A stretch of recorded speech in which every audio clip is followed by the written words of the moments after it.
Hi guys, welcome back to my channel. It's your girl Precious Oyeleke. If you are new, you're welcome. If you are a returning subscriber, welcome. It's so good to have you back. Today I'm going to be talking about sexual assault. Sexual assault has been increasing in this day and age. It has always been happening. It is still happening, but we can help reduce the cases of victims, or both on a male child and a female child. We can help reduce these cases in this day and age. That is why I'm recording this video for you. So if you are going to watch this video, you are still at this point, please don't forget to like this video so that it can reach more people. Share this video so that it can educate more minds, and make comments down below so I can get to know your thoughts on this conversation. So let's go right into it. Sexual assault is a serious and traumatic event that can be very profound, and it can have a lasting effect on the individual, either male or female. It can have a lasting effect. Some people can deal with this thing for life. Some people never recover from the trauma they faced from experiencing sexual assault. And you're like, it is very, very critical to address sexual assault. It takes a lot of sensitivity, it takes a lot of care, it takes a lot of support on your part as the counselor, on your part as the family, on your part as the support or the caregiver or the care provider, and also on the part of the victim, because really it's a lot on them. It's a lot on them. So I'm going to be talking about the various impacts of physical assaults or of sexual assault. Because sexual assault, it goes in all ways. Some people assault, sexual assault, it goes in all ways. But let me just talk about the impacts of sexual assault. It affects them physically. Number one, they sustain injuries. Many of these people can experience bruises, scars. When the guy or the lady is trying to sexually assault them or assault them in one form or the other, they experience scars on their body. Some were flogged, some were things were broken on them, so they experience physical assault. So some people have lost, some people are living with disability because they experience sexual assault. Another one is chronic pain. Some survivors experience chronic pain, some in their pelvic area, some experience headache, some experience gastrointestinal pains. There are so many pains associated with this. These have to do with their physical health. Now, one of the craziest one is the emotional and psychological impact. Some of them experience post-trauma stress disorder, PTSD. And trust me, some of these people don't recover from this PTSD. Some don't recover from it. Some experience sexual assault when they were a child, that even now they're not adults and some are married, they still remember the cases and are not even ready to experience or open their hearts to their spouse to experience new experience when it comes to sexual pleasure. So I would say many survivors develop PTSD characterized by flashback. They characterized by traumas, characterized by severe anxiety. Some can just be seriously agitated and be thinking that, what if a guy can't touch some lady? Because maybe want to touch me somehow. Also for some men, if a lady touch them or even a man touch them, they begin to feel agitated. They begin to feel anxious. This is because they are dealing with PTSD. And another one, some experience depression and anxiety. They sink into themselves. They feel the world hates them. They even hate themselves, and that's one of the greatest form of hatred. And sexual assault can lead to very, very serious anxiety disorder, can lead to depression, can lead to them having mood disorder. Some don't even recover. Some don't recover very quick from this because they've been affected mentally. Some also have to do with guilt and shame. Imagine a situation where a teenager or a child was sexually assaulted. Imagine a child under the age of 10 that may not really understand what is going on. The time that thing sinks in, you need to experience guilt that, if I had known, I wouldn't have left the house. If I had known, I wouldn't have left where I was sitting. If I had known, or maybe I was the one that caused it, maybe I was the one that initiated it, maybe I was the one that made the man commit that atrocity with me, or I was the one that made the lady force herself on me. These are the things that go through their mind. For some of them, the feelings can be compounded by society issues. They begin to blame themselves. The victims start blaming themselves. They start blaming the society. They start blaming their parents. And in this situation, the parent might not be faulty. The child might not have any issue to blame because some people can't just keep what's in between their times to themselves. That's just the situation. And some have to do with fear and mistrust. They find it difficult to trust somebody. They find it difficult to trust people around them. They find it difficult to trust their marital partner in some cases. And this thing, it's just sad. So if we see why some people always like anybody that commits sexual assault to rot in jail, you know that you are collecting childhood for some people. For some people, you are collecting their sanity, you are collecting their peace, you are collecting their peace of mind. So I would say we have a lot of work to do. Some people will begin to deal with self-esteem issues. They begin to question their self-esteem. Some develop low self-esteem. They have no form of regard for themselves. They have no form of respect for themselves. And this is because an individual, you know, committed sexual assault on them. Like it's these are the things. Like I always say, these are the issues.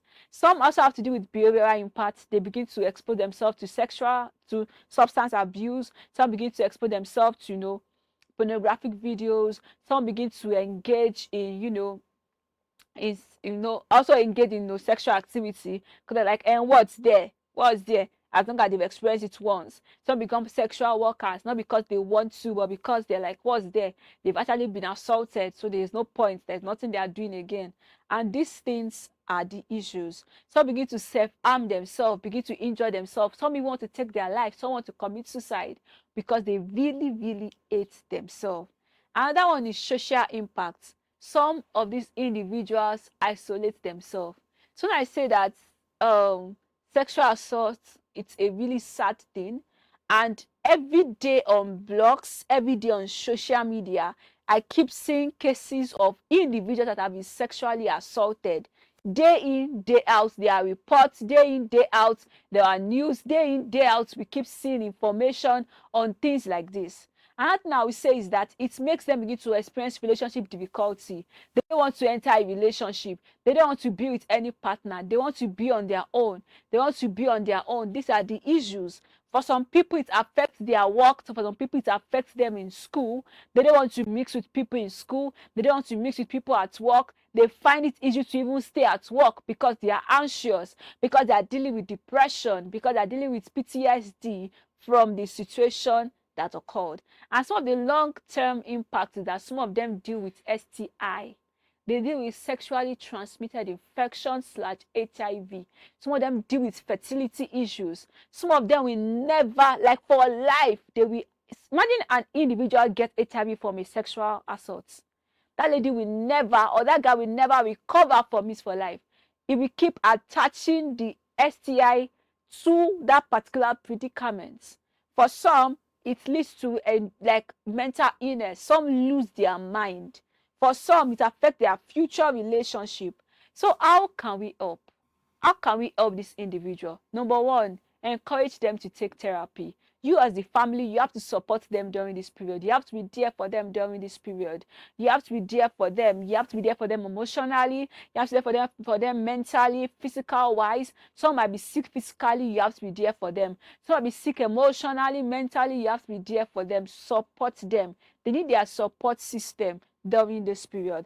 Another one is that you need to begin to create self-care and healing practices and encourage them to see themselves, the way God sees them. Encourage them to talk and speak great things about themselves. Yes, they might not understand what you're saying now. Yes, they might not agree with you, but trust me, later on, they begin to accept what happened and begin to heal from their situation and begin to trust God to even heal them better.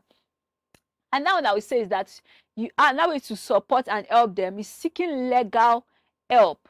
Some of these individuals feel cheated because their family members don't seek legal help for them.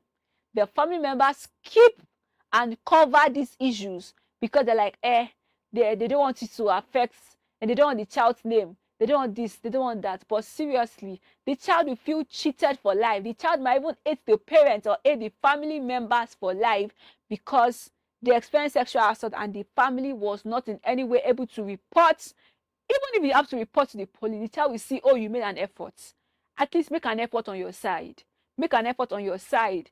Report to an NGO. An NGO might have a way of coming in, might know who to speak to, might know There's so many NGOs that deal with cases like this. Speak to them. They know how they can be of help. Some radio stations deal with issues like this. Speak to them. They know how they can be of help, how they can seek legal help and get justice for that child, whether a male child or a female child. And another thing you need to understand is that the impact of sexual assault is critical for providing appropriate support for that child. So yeah, like there's no one way system to treating all of them. All of them require different things. Before I go on, I would like you to don't forget to like this video, don't forget to share this video, and don't forget to subscribe to my channel in case you have not subscribed, because you cannot be getting this educative information just like that. Help the channel to grow. Let me go back to the conversation. And that way you can be of help, and that way you can help them is by introducing them to Jesus, by introducing them to God. Because really, that's the only person that can help them in this challenging period. That's the only person that can be of help to them in this critical period. What they are going through, you can say, and you understand, but really, there are no similar cases of sexual assault. They can have the same story, but the individuals in the situation deal with it differently. So don't come and start saying, that was how the person experienced clinical. Don't bring your situation on ground. Don't start explaining your situation to make the person feel like, oh, your own is still better. Don't try to make their situation simpler. I even hate it when individuals do that thing, and when you are complaining about something, and we say that, me, I experienced worse. What's that? Don't make the person's situation just simple and just water it down like that. Please and please provide them with all the support and care they need. Provide them with all the care and support they need, and they are banking on you to help them to seek help. They are banking on you to help them to seek care. And the victims in this situation, trust me, you're going to come out stronger and better than how you were even before the situation occurred to you. And you'll be better for it. You'll be able to help more people to even come out of these situations, or to even prevent people from experiencing the situation that you experienced. And if you have a way how you can help, please do well to share your comments down below. Maybe an organization can reach out to you, or I can partner with you, or we can partner together, so that we can even help reduce the case of sexual assault in our society. Because it's happening in both the low and middle income countries, it's even happening in the high income countries, it's happening everywhere. But we can help this, and we can reduce these cases from happening. I hope this video helped you today.